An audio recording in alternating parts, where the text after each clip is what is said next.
And we're back again. Hello there, guys. It's a long time since. Long time, hardly no see at all. We've been pretty busy teaching people. Yeah. To a greater degree than ever, I think, over summer. Yeah. And we actually so much that we were quite tired. And Yeah, so at the end we both caught a cold, so you might hear I'm coughing.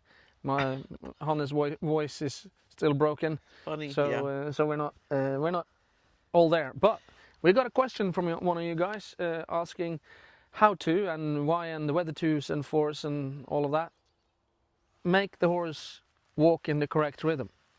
Because if we want to use rhythm or takt and rhythm, as they have it in German and in Norwegian. Takt is a more or less like beat, isn't it? Yes, so a 2-beat, for instance, or a 3-beat, and then the rhythm within the 2 or 3-beat. If we want to use that, we need to understand what that is all about. Yeah. And when the horse walks, it's a 4-beat, unless, of course, the horse is pacing, in which case it isn't a 4-beat anymore.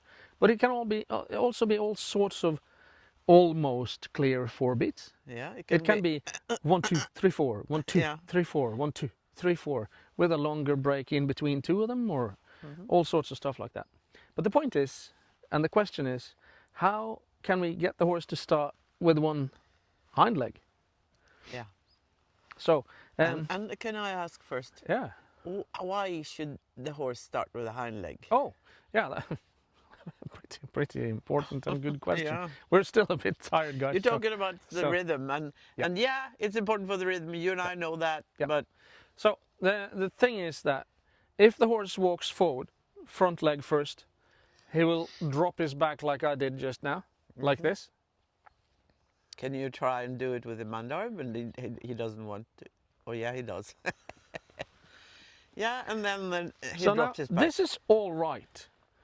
The beat is all right, and it's very difficult to see that it's wrong. Yeah. Because it's in a 4-beat and everything seems to be fine. But it's easy to see that his hind quarters are like upwards. Yeah. All right. So. And the back is down. And he doesn't enjoy that anymore. But he's still he's in a place where he isn't really used to be able to carry from behind all the time. No. And this is one of the reasons I wanted a chunky horse like this guy. Yeah. Because I'm heavy, and with my armor I'm even heavier. So I want a horse that's strong enough to carry me even if I mess up something. Yeah. And that's on purpose. So I would like to have a Lusitano horse. But they're difficult to get in this size. Yeah. They don't come in Especially XXL wide. Chunky type, no. And then if you're choosing a Lusitano, then you have to train the horse a lot before you start. At least jousting and stuff. And Yeah. and also a Lusitano horse like the one something we're talking about would be hideously expensive. Yeah. Right. So what we want to happen is we want the inside hind to be the first leg to move. So now he decides to start listening to me while we're standing still. Okay. So I'll stop. Now I want this leg to be the first to move, which he's happy to move it, but perhaps not in the perfect way. Yeah, and now you have recently started with the front leg, and then he is sort of broken a little. Yes, so now we have to kind of rebuild him. Yes. Also tell him that, hey, I actually expect this now. And sorry. Yeah. Yeah. And also when Thea warms him up for me, she's much more lenient with that stuff than I am. Yeah. Me too. Yes. Yeah. You too, Culpa. So what I say is, can you move this leg first? Yeah, that was better. It was like look at his rhythm now. Yeah, it's better. Look at how much calmer he became. Yeah, I guess I'm looking through the lens, so I can't see that. But yeah. But he was. But hurrying. I know it because when this happens, I can feel the difference in the horse when I ride. Yeah. So now he turns it off, and he had a bit of a almost stumble sort of thing over there. All right. And that means that he moves out from the correct rhythm again. if he was in the in a good rhythm, that means he moves out of it. Yeah. Sometimes it means the horse moves into it, but you can feel the difference. Mm-hmm. So then he started pulling at the rein Yeah. because he stumbled, and then he is moving down through the back instead of up through the back. Yeah. So this is how to teach it, but there's the biggest caveat ever on this. You can't teach the horse to be strong. No. You can train the horse to be strong. And this is a thing that I can't emphasize enough, because people don't understand the hard training. Even in Paul Belasik's mighty book, Dressage for the 21st Century, Mm-hmm. he says, and now the hard work begins. Yes. And that is when you get to the medium A level-ish. That's when the hard work begins. And it's hard work because the horse now has to carry from behind. Yeah. All right. So that was the outside front leg. Mm-hmm. The teaching is something like this.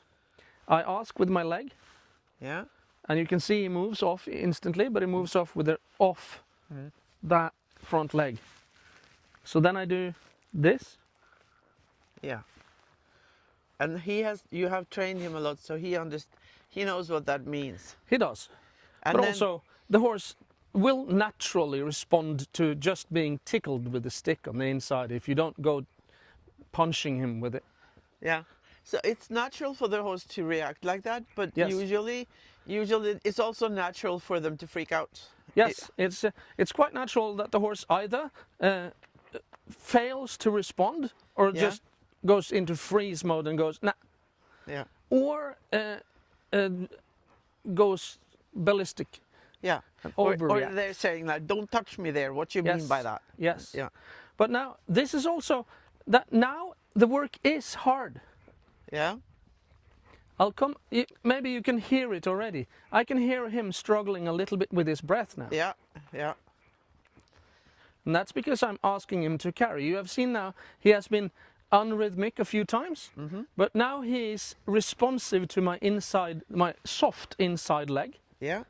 That's just touching him, and he's responding by re-bending and trying to find that correct rhythm again. Yeah. Oh wow, there was a little falcon or something hunting. Oh yeah. Wow. Oh wow. That was interesting. Ah, We live in the wow. wild.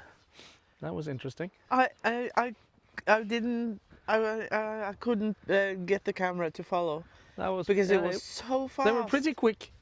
A whole flock of small. Yeah, it came through this The bush here, Yeah. and then they went over and through over there. So you can see now that the rhythm is a little bit off, kind of all the time, and that is because I'm asking him to carry, and he Yeah. finds it hard. So because you always prefer to start with the hind legs. I prefer that. I don't do it always. No, but let me explain that. Yeah. That when you start with the hind legs, then the back and the shoulders are not quite ready for that yet. So it takes a little time until the horse is able to adjust to that activity in the hind legs and they start lifting. Yeah. And I start with the back and the shoulders. And then it takes a little time before the horse is able to start carrying from the hind legs. Yes. And you need both. You do Yeah. need both. Yeah. A lot of riders look on the horses being properly active from behind as being too tense. Yeah. And when the horse isn't yet trained, he will be too tense in some understandings of the phrase. Because tension is, if you want to define it, and you have to if you want to use the phrase, tension is, you can use it in two different ways. One is the amount of tension needed to carry out the job that the muscle needs to do. That's positive tension. Negative tension is surplus tension that you could have done without. You could have done the same work without this tension. And when you ask for the hind legs to engage more, then it is very easy that you get a little bit more energy and therefore too much tension compared to what you're used to. Yeah. But too much tension isn't worse for you than too little tension. True. And if you think that you are on perfect balance, you're probably wrong. Yeah. Because perfect balance is a very small place and it doesn't fit you. And it's variable. It is variable all the time. So it's just so temporary. he does this all the time. He just steps away with this outside front leg. And that is because, on this side, it is because he doesn't want to engage this hind leg enough. And that kicking out, now, he wasn't aiming for this. You see? I take it away. Yeah. What he does is trying to kick out some tension in his, like some blockage or something in the hip or in the lower back maybe, or both. It's hard to tell. So now we're trying to... And now it's working a Yes, little more. he's really putting his hind end underneath. All right, and now you can see that the way from being engaged and starting in the correct rhythm to a piaffe is very short. The way is short from between those two. And then it's easier to like, you don't need to teach the horse the trick to trot in place. No. You just it shows him, you show him that he can engage his hind legs by bending them and like carrying weight with them. And then he just starts, at one point in time, the horse just starts piaffing.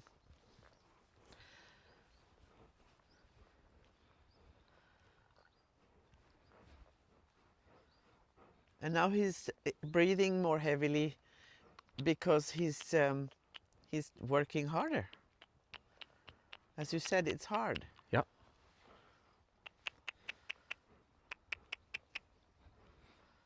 And as you see, it's ever very, very, very light aids. Yeah.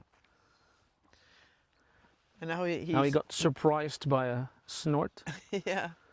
And that means that something was released because he was carrying in a better way. Yeah. Coordinating better. Yeah. And then something releases, and when something releases in the horse, that's when I give the horse a slight break. Yeah. Good. And I do believe that is one of the best feedback instances you get from the horse. When the horse releases like that, then you get a very, very acute feedback on what something that happened that was good for the horse. No matter what I asked, this was good for him. He released it, and then I reward that. Yeah. So I try to just, I wouldn't say I reward it. I just don't ask for more when he has already solved a problem. And then he can have a break to think about it as well, and sort of internalize the new learning. Yeah. Yeah. If that happens. I don't know how horses learn like that, but I guess that's what's going on. No. Now he is trying other ways to sort of not carry all the weight. This is the hard work. Yep. So I just took up the rein. I'm still holding them ever so lightly. And now he knows that he has to carry himself if he goes forward into this. And he's like, I am not so sure that I am willing to. This is normal behavior if you ask the horse to carry more than the horse is used to. Yeah. But it's good for the horse to learn to carry from behind when they are carrying a rider. Oh yeah. And then you can say, why should they carry the rider then? But you know, when the horses learn this, they think it's really fun. Yep. But they are like, but why can't we do it my way? It's much easier. And then we have to take that responsibility and teach them how they have to do it in order to become strong and athletic and have really fun. And then when the horse is in in place like this, you can do a halt by just using your abs like that. Yeah, nice. I have a question. Yeah. Now, this is a horse that has trained a lot in these things. Yeah. But when people have a green horse or a horse that has been on the forehand for a long time, how do you start with those? I'll show you. Yeah.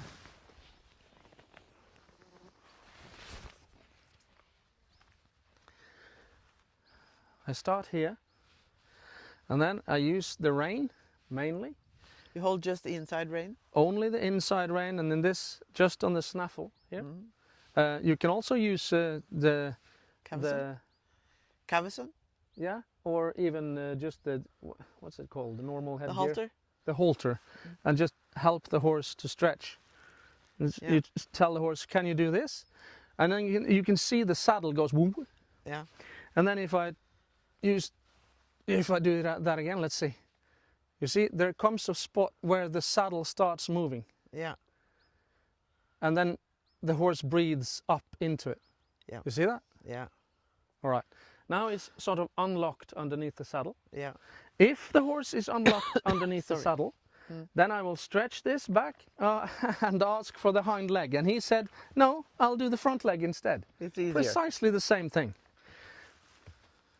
And then I will try again. Now he's stuck in a difficult position now, so I'll move him a little bit.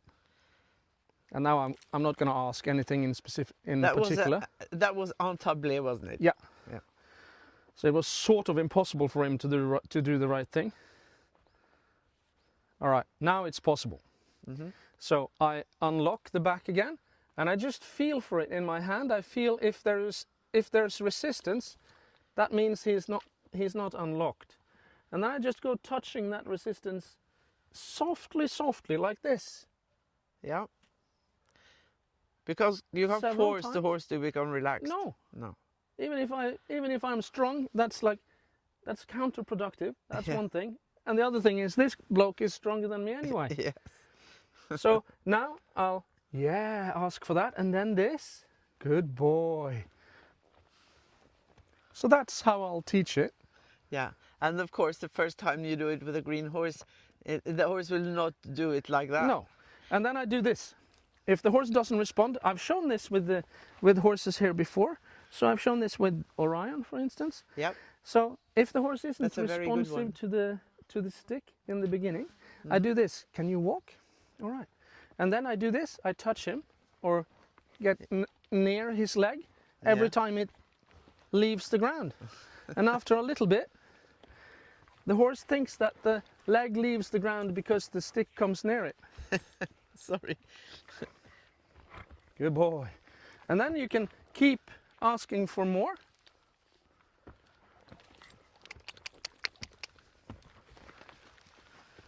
Nice.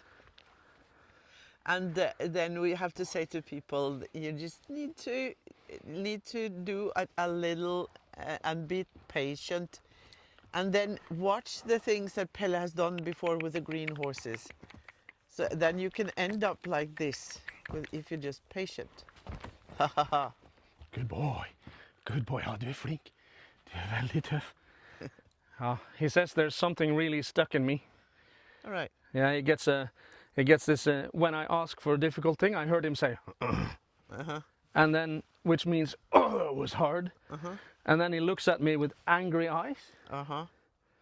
And then he becomes soft, and then he gets that worried little wrinkle there. Yeah. So which means we can try again, but please don't push me. And that's all right. We can try again. Yeah. Good boy. And he's not angry now, and I'm paying attention. Little bit worried, but not a lot. And now I ask him can you sit back? Oh, what a strong lad. Can you do it? No. No, that was wrong. Now he lost his balance forward. Yeah. Instead of sitting down. And then he becomes more, Yeah. And I don't think it is because I'm telling him it's wrong, because I don't. No, but I think it is because he can feel that he didn't balance. yeah, And when he feels, and we'll have a look at this if I can manage, and I probably can today, I think. Yes, come, come, come, come, come. Good boy. Now that is not a worried look. right, then he That was is a happy. look that says, I am competent. Yeah, now he looks very happy with himself. Yep. Because he managed to balance for a good long while. Yeah, So that was really nice. yeah. So that's how that's in shorthand how you go from making your horse engage the inside hind leg. And you see when the horse doesn't do the right thing, I go back to the square I started on and do it again. And then sometimes you'll have to go several steps back, like when you have to teach the horse to respond to the stick. Yeah, but But when the horse has learned this, you can just use your leg, can't you? You can. Yeah. And sometimes you don't even have to use the leg. No. But to be sure, this is not easy work. No. This is not work that you can expect from a horse on easy level. And you can work on it all the way up, but you can't expect the horse to carry properly from behind until the horse is ready for the medium A level. Yeah. He's almost ready for the medium A level, and you see that he's almost responding correctly Yeah. when you ask all the time as well. And when the horse is Grand Prix ready, he should be carrying like this all the time. Yeah, it should become like that. Yes. So we're going to do one more. Are you right? Let's other hand. Okay. We'll do one more to say goodbye. Yeah. Time to say goodbye.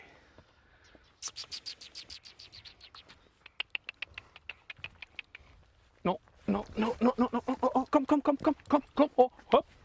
Good boy, good boy. Come. So that was on his hindquarters. Yes. No doubt about that. Yeah, Very good boy. he's Yeah. a good boy. Good lad. Right, thank you guys for following. We'll come back with more for you. Goodbye.